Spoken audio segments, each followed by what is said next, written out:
Guys, Yes. it is story time with the villagers again, and today we are going to talk about a country. Okay. There is this country called Haiti. Haiti is at war. Oh God. The capital city, Port-au-Prince, has been overrun by gangs. The director of national police has announced a state of emergency. Haiti has descended into a deepening crisis with no sign of help for its suffering people. There is total instability in the country, while the whole country is being held hostage by various groups of gangs. In general, the country is into chaos and political instability, gang warfare, poverty, and the impact of recent natural disasters like earthquake, cholera, and so on has left its people in dire need for help. Government appeal for international military support has gone unanswered. Continue. And therefore, murder, lynching, and rampant kidnappings have increased. Oh no. There is no hope for Haitian people. No hope for international support. Haitian protesters, on the other hand, are demanding the Prime Minister, Ariel Henry, to step down because of the delayed elections, high cost of living, and insecurity. The situation right now in Haiti is like a war zone. Haiti is bleeding. I think this matter in Haiti seems too worse to comprehend. Yeah, to make matters even more worse, gangs are exchanging fire with the police and soldiers on daily basis. What? Houses have been burnt down. Businesses and schools have been closed. Oh no. And people fleeing from their residences for safety due to fights between the rival gangs. And in the process, tens, hundreds to thousands of people die on daily basis in Haiti. And as we speak right now, more than 80% of the capital has been taken over by gangs. And these gangs are solidifying their strength across the country rather. This started gradually since the assassination of Haiti president by then, Jovenel Moise, who was assassinated in 2021, and which has graduated into massacres, killings, and kidnappings, which made the interim Prime Minister Ariel Henry to request for support from the international community. Yeah, that's right. Has the interim Prime Minister taken any further step to quell the situation? It is in the height of these events that made the Haitian interim Prime Minister Ariel Henry to fly to Nairobi, Kenya on 29th February 2024 for high-level discussions concerning security in Haiti. And the mission was to salvage a multinational security force in which Kenya was set to lead under the auspices of United Nations, rather. However, when the Prime Minister tried to return back to Haiti, he was unable to land because the gangs' attack shattered Joal International Airport, attacked 2 prisons, and freed more than 4,000 prisoners or prison inmates, making interim Prime Minister instead to go and land in Puerto Rico. And he has not set foot on Haitian soil since then to date. But is there any government system functioning in Haiti? What you should know, there is a non-elected, non-functional government in Haiti right now. Interestingly, gangs are attacking every government institution. The United Nations Human Rights Commission has requested for an international special forces to be sent to help Haitian government fight against the gangs. Yeah. But the international community is hesitant to do so, as if they are not willing. This is largely because in the past history, many things happened whereby the forces that were deployed in Haiti in 1993, 1996, and 2004 all were unsuccessful because they were defeated. So more than half of the population in Haiti is desperate and in need of urgent assistance. I see. But as it stands right now, aid distribution is extremely difficult due to the chaos taking place in Haiti. Nothing can enter or get out of Haiti right now. Yeah, that is it. Even the United Nations Children Fund has tried to come in with an analysis stating that over 100,000 children are in a high risk of dying because of lack of food. Oh no.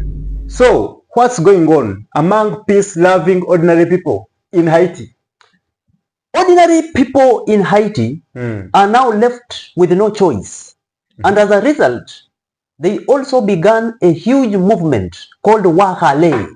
Wahale. This movement is about people now taking matters into their own hands, whereby they are now capturing, lynching gang members and setting them on fire on the streets. And this has just made violence in Haiti to be even more worse. So, ordinary people decided to do this because they are also tired of the gang members disturbing them by conducting shop robberies, rape, and assault. On the other hand, the gangs keep masquerading that, for us we are just citizens militia defending the neighborhood. And since the police seems overpowered, you find that neighborhoods have gangs which keep fighting against each other for territorial supremacy and power in the name of protecting businesses and people.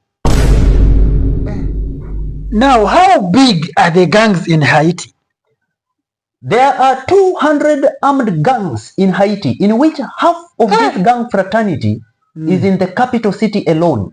But despite the capital having multiple gangs, there are two which are major gang coalitions. Which ones? The first and the biggest gang in Haiti is called G9, led by someone called Jimmy Cheziria, aka Barbecue, a former Haitian police officer. Okay. So his gang is the one trying to overthrow the government. Yeah. And the Barbecue is having a United Nations and United States sanctions for his involvement in Haiti's violence. The second biggest gang in Haiti is called GPEP, led by Gabriel Jean-Pierre. I think that is the right pronunciation. Yeah. Also known as T.I. Gabriel. He was the leader of a gang called Nan-Brookline before the creation of GPEP. Okay. So GPEP has based in Port-au-Prince, the capital city, for a long time in the side of an impoverished area called Cité Soleil district. That's right. These are basically the major gangs behind Haiti's chaos and takeover. So for this case, the most powerful gang leader in Haiti, called Jimmy Cheziria, aka Barbecue, his specialty being for burning people alive in their homes and kidnapping, is one of the ways these gangs keep financing themselves by asking ransoms, and because of this, no one is safe in Haiti. That is merciless. Whether you are poor or rich, no one is safe in Haiti. For example, at one time, they kidnapped a former police commissioner while in his car, dragged him to the gang's car, and took him to unknown location. They once again kidnapped two French religious leaders, asked for $1 million ransom, and thereafter, they were released on April 30th, 2023, after a tense ransom negotiation. You get? Yeah. and they had spent 19 days in detention. But later, the gang were paid 50,000 US dollars after negotiation. So these are just a few incidences among many others that is happening in Haiti. So, what's an overview of Haiti as a nation? This small island nation called Haiti, which was even once called the Pearl of the Antilles, is now known as Haiti, the cursed nation. Because look, apart from the ongoing political related chaos and instability, in 2010, an earthquake hit the capital. 300,000 people died. In October 2010, 10 months after the earthquake, 820,000 cases of cholera was discovered in Haiti, which caused nearly 10,000 deaths, which was the worst in history. And financially, the state has been bankrupt for decades. And interestingly, to keep the country in order, each president has been financing their own militias to rain terror in the neighborhoods controlled by the opposition. And because of this, there is always organized violence at the hands of political parties. And now, as a result, gangs rule even in the center of the capital. You get? And the police are powerless. That is one thing you should know. The police are powerless. So this climate of constant instability is causing discontent among the population, even causing the real panic among the French people who live there. So in Haiti, anything can happen anywhere at any given moment because gangs in Haiti have the final word. So the situation in Haiti looks to be so dangerous and serious, isn't it? Yes, because in Haiti, every morning, the loud sounds of gunshots are heard all over around the city. And this has become the usual cacophony of sounds every day in people's ears. Oh, no. In Haiti, sounds of any automatic weapons, be it machine guns, AK-47 or grenades, is no longer a surprise to anyone. So, that country is where even those who call themselves the brave ones have to fear, have to get worried no matter what. Yeah. Because even traveling by car is never taken for granted. Anyone who accompanies you in any trip as a driver definitely has to pay the price, since it takes someone who does not fear bullets or kidnapping to freely move around that city. Imagine. So as you move around Haiti's capital city, looking around is always principle number one. So to avoid the worst, you must understand the least risky routes if at all you want to survive. So more than 5,000 people have died so far in Haiti. Neighboring countries are worried about the situation in Haiti. The Dominican Republic, their neighbor, has refused to open doors for refugees from Haiti. The USA has ordered all its citizens to leave the country with immediate effect. And now, Haiti currently is in a situation of being observed as a failed state. Where did all these gangs in Haiti come from, and what are their aims? As I told you earlier, there are many groups of gangs across Haiti, amounting up to 200 groups. And more than half of these groups are in the capital city alone. But there are only two major biggest rival gangs which are dominating Haiti right now. The G9 and the G-PEP groups, as explained earlier. They have been rival gangs for years, battling for control of neighborhoods in Port-au-Prince. So both groups have been accused of mass killings and sexual violence in areas under their authorities. So this has been also as well in the districts which they want to take over. But Teresa Barbecue, the head of the G9 gang, said that the two groups finally reached a pact late last year, I think, to cooperate, work together, and oust the Prime Minister Ariel Henry, who is now taking an asylum in the nearby country Puerto Rico. Just to be precise, how did this gang behavior in Haiti start? For decades, Haiti's gangs have been closely associated to politicians, political parties, businessmen, or other so-called elites in the country. So G9 gang, for example, has been linked to Parti Haitien Tête Calais, PHTK, the political party of former President Jovenel Moise, who was assassinated in July 2021. Moise chose Henry for the prime minister post shortly before he was killed. So G-PEP gang, on the other side, has been associated to Haitian opposition political parties. So, is this how gang violence started in Haiti? Not really. Gang violence in Haiti started back during the era of Haiti's former president, Francois Papadoc Duvalier, and his son, Jean-Claude Baby-Doc Duvalier, whose combined dictatorship lasted 29 years. Okay. The Duvaliers established and used a paramilitary group, the widely feared Tontons Maquis, to stamp out opposition in their rule. The brigade killed and tortured thousands of people. So armed gangs are not a new phenomenon in Haiti. They have been part of the history of the community for a very, very long time in Haiti. So armed groups in Haiti today are different than those ones before, because today they have better weapons than before, and they have reached new level of sophistication in their attacks. And interestingly, there before, politicians, political parties, businessmen, and individuals are the ones who used to control these groups and work according to their dictates. But these days, it is no longer the case. The gangs are out there by themselves, doing what they want at any time, in which it is extremely more dangerous right now in Haiti than ever before. So how did these gangs become more independent, powerful, and autonomous of late without the support of the elites?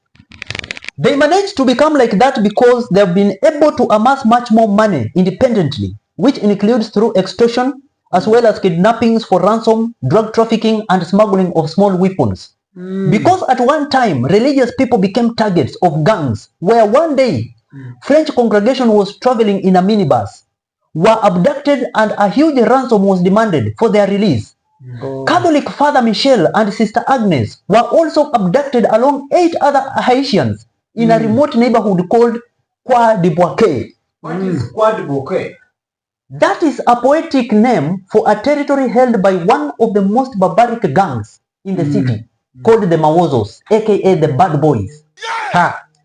That is in Creole, you get, eh? So they were asking for $1 million ransom to free Father Michel and Sister Agnes. So the Mawozos is the gang in Haiti which likes to show its firepower on social media networks, and their leader is nicknamed 100-Day Death. And this gang is always proud to show on camera its latest victims. For example, when they burnt up policemen while alive on the truck and cut off their balls. So the Mawozo gang in Haiti also terrorizes the population and warns rival gangs and the law enforcement authorities of the fate that awaits them if they dare cross their line. So the head of the Mawozo gang calls himself the master of death, who does what he wants for God, the devil and the spirit. So he claims that he does not regret whatever evil he does because presidents, ministers, senators, and more are more worse than him.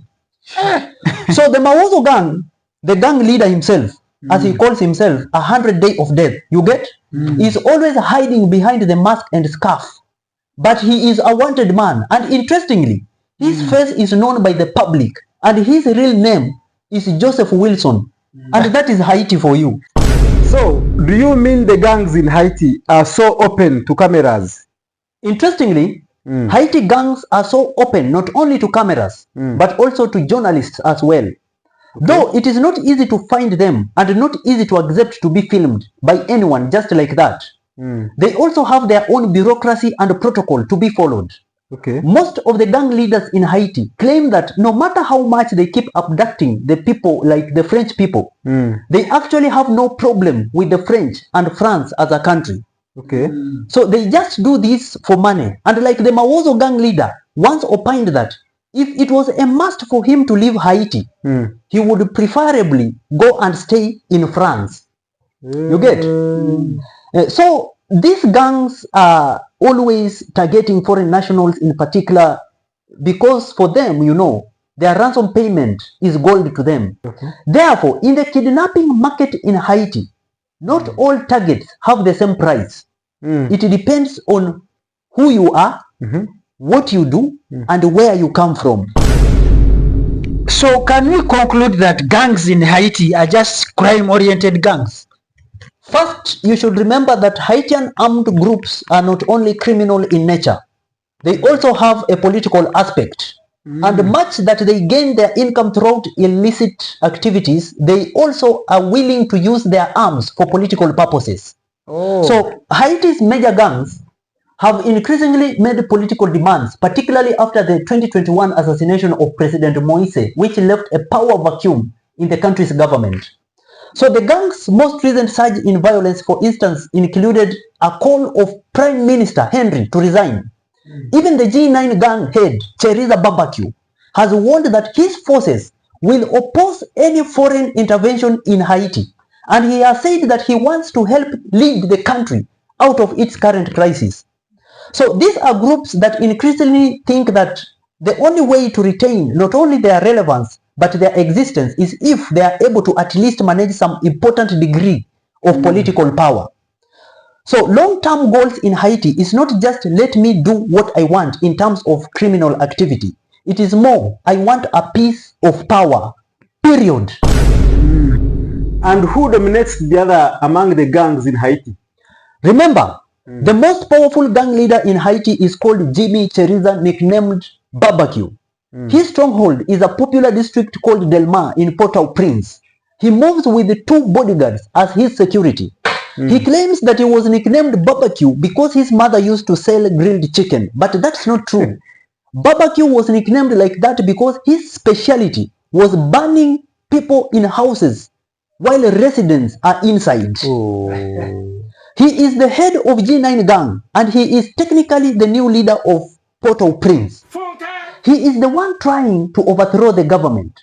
The G9 gang is a federation of 9 gangs that control a sizable area in the capital, Port-au-Prince. So he parades around the capital in broad daylight with his armed supporters. You get? So remember, Jimmy Barbecue has always not been a bandit because just in 2018, he was just a police officer.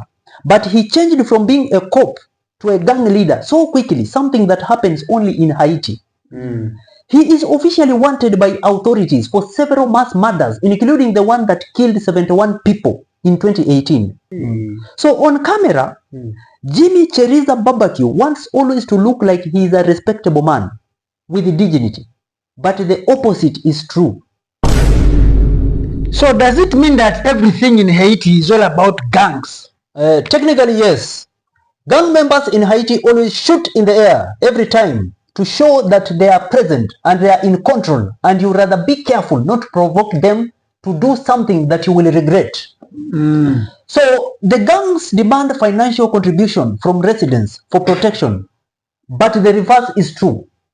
Instead of offering residents protection as promised, they instead mistreat and abduct them the more for more ransom negotiations. So the gang operates in a true mafia style system in Haiti. It looks like the church is the one of the last institutions still standing because it runs hospitals, clinics, and of course schools. That is why it has become a one major target for the gangs. And don't forget, kidnappings and disappearances is a normal phenomenon in Haiti. So these gangs activities going on in Haiti has made almost each and every citizen to prefer to immediately leave the country once an opportunity comes. So, how is the city controlled?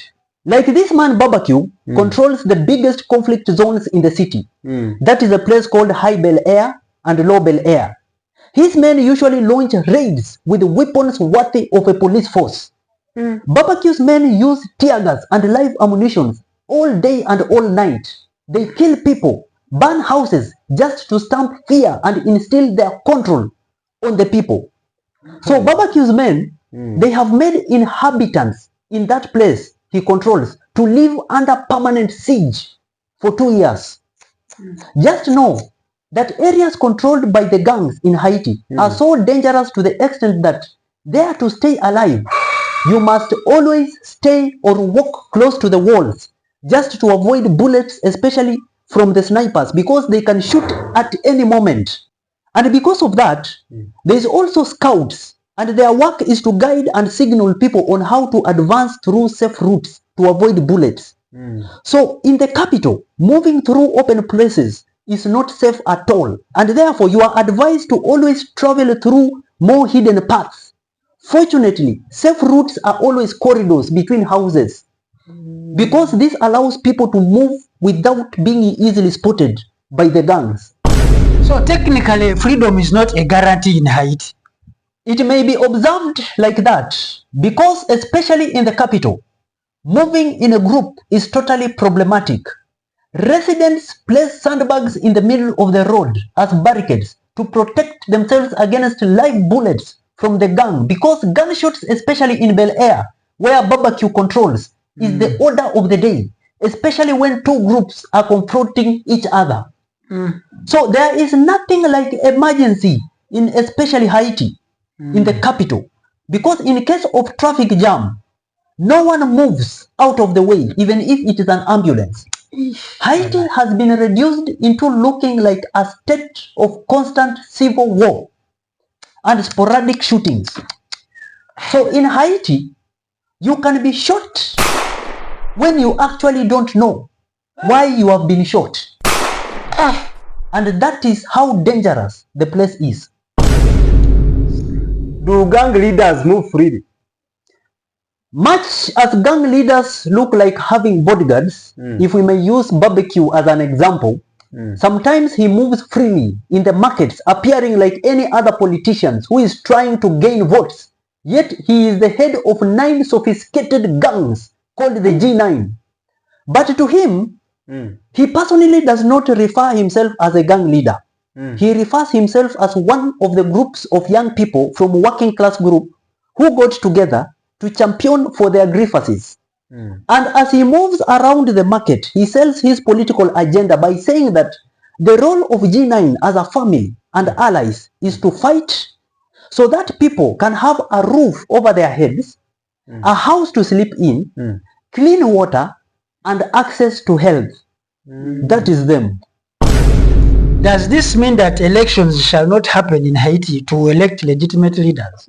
Look, the country is supposed to have elected new president and new members of parliament as soon as yesterday, though this has been postponed several times. And as this is being hoped for, Barbecue with his G9 gang keep multiplying their attacks every day to take over more districts that always vote against their political affiliation. And therefore, they control their polling stations as a result after the takeover. So the G9 has killed nearly 100 people within 2 years in the areas they control and burning down their houses in Haiti's capital. So when you hear the name barbecue, you think that it is a movie. But the truth is, he is a real bad guy because he does not even deny the murders going on. He instead justifies them, calling it a revenge against rival gangs. But why don't the authorities arrest these gang leaders like barbecue? In Haiti, the police have no answer to that question. Even the Minister of Interior has no answer to that same question. So this shows that in Haiti, systems have failed. But this may be because the authorities themselves also have their own differences, both political and ideological. And therefore, some justify what the gangs are doing, while others do not. You get? So, in this situation, the police cannot arrest him because they have no orders. And since the country's general staff may be protecting the gangs, especially barbecue, and because of that, the Haitian police is rendered powerless. Okay. For example, one day a gang intercepted an elite interception unit that was supported by 3 armored vehicles. 5 police officers were killed, looted their assault rifles, bulletproof vests, and even stole their armored car. and it was a national humiliation. So the Haitian state had to buy back the armored vehicle at $80,000. So the police fear these gangs because the gang have heavy weapons than the police. So the only worst threat for the gang leaders like Barbecue are the rival gangs, because he was even shot once and injured by the rival gangs during a confrontation. But fortunately, he did not die. Now, what is the way forward for the Haitians? Here, the citizens are the first to suffer due to the inaction of the state. With this state of affairs in this country, Haitians have no choice but to suffer. They are fed up. Students' protests on the streets is rampant, breaking into several public buildings demanding an end of all these. Things like kidnappings, corrupt government systems, and so on is what they are demanding for it to end. Students have protested and even attacked important institutions like the tax department. And as usual, it is a chaotic atmosphere in Haiti. The country is not friendly to its citizens. Children are now being adopted by foreigners, especially the French in France. This is happening because their parents cannot take care of them financially. Also remember, orphanages are usual buildings in Haiti because most parents died during the unrest that is existing in the country Haiti. But even in adoption, killings must be there, because in 2019, a French couple had gone to Haiti to adopt a child, but they were killed in a robbery upon arriving at a Port-au-Prince, the capital city. So, are foreigners still available and businesses still on in Haiti? A good part of the country's economy is at standstill. Westerners have fled Haiti. Restaurants, tourism, and whole hospitality industry has shut down in Haiti. It is only one sector that is prospering in Haiti. Ask me which one. Which one is that? The security companies. There are about 30 security companies in Haiti protecting homes of the richest people and important businesses. So security companies in Haiti has employed around 15,000 armed men, because security is one of the headaches for the French people who stay in Haiti. But above all, in Haiti, all the aspects of daily life is complicated. And bear in mind that with this unrest in Haiti, electricity is a rare luxury, having around 4 hours of electricity per week. And the rich ones have also installed solar panels to generate alternative electricity. So clean running water is another rare luxury due to this unrest and so on. So the rich build their houses to look like bunkers so that it can protect them in case security guards are overpowered by gangs. So in this case, there is no more social life for foreigners due to fear of being kidnapped for ransom. So in most cases, they are always confined in one place at their homes, usually at their residences.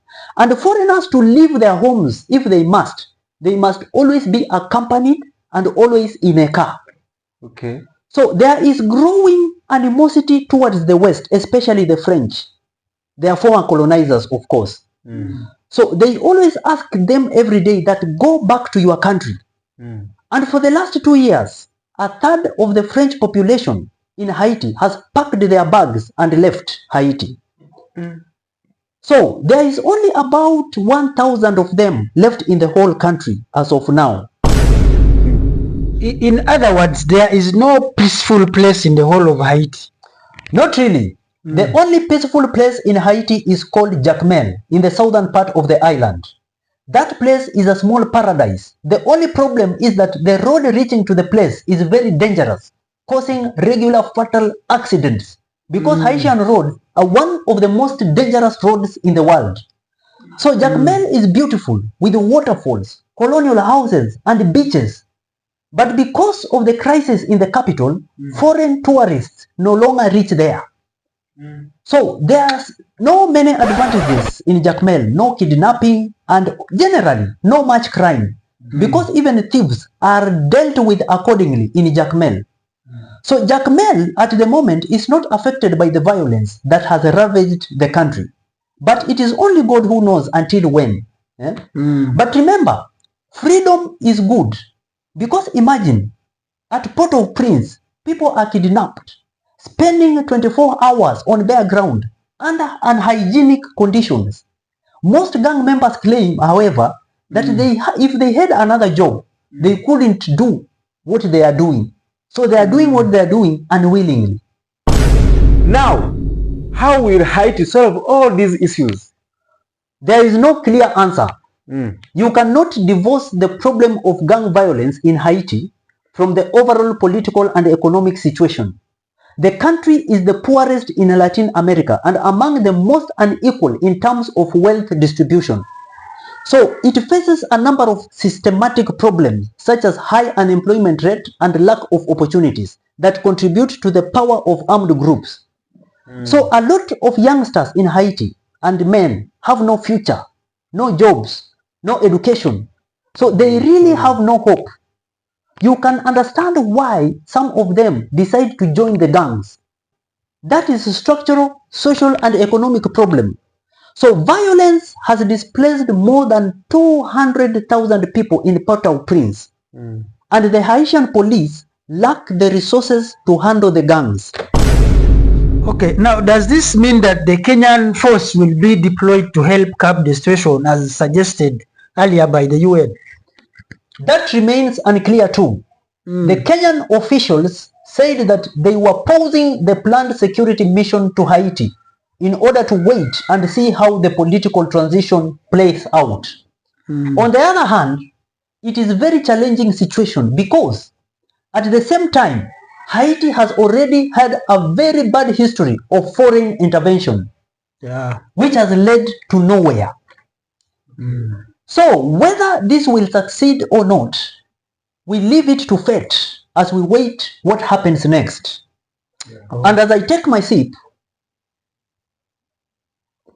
all I can ask you is to subscribe to my YouTube channel for more stories like this. We appreciate you as our subscriber. And thank you for subscribing. Till next time, bye-bye.